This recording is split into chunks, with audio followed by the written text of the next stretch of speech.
नमस्कार, मैं मोहिनी और आप देख रहे हैं एशिया न्यूज़ इंडिया। पटना के हॉल में फिल्मी अंदाज में चोरी, वेटर बनकर आया चोर, 20 लाख के गहने उड़ाए। पटना में रविवार की रात मैरिज हॉल में 20 लाख रुपए के गहने की चोरी हो गई। ये लड़के वाले दुल्हन के लिए लाए थे। मंडप में दुल्हन को यह गहने दी गई थी। इसके बाद सारे गहने को एक ट्रॉली बैग में कमरे में रखा है। साथी चोरों ने हीरा, सोना और चांदी से बनी कीमती गहने से भरे पूरे ट्रॉली गायब कर दी। जब इस वारदात की जानकारी सामने आई तो शादी के माहौल में हड़कंप मच गया।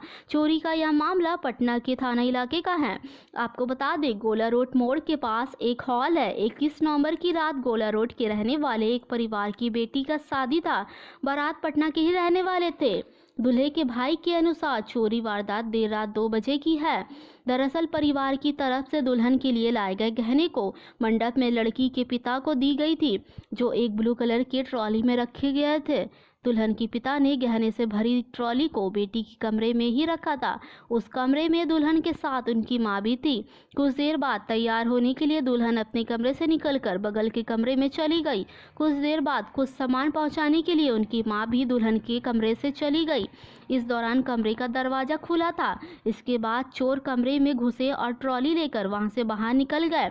इसके बाद एक कार में ट्रॉली को रखा वहां से फरार हो गए। कुछ देर बाद ही उन्हें चोरी की खबर मिल गई। इसके बाद शादी का हंसी खुशी का माहौल भी खराब हो गया।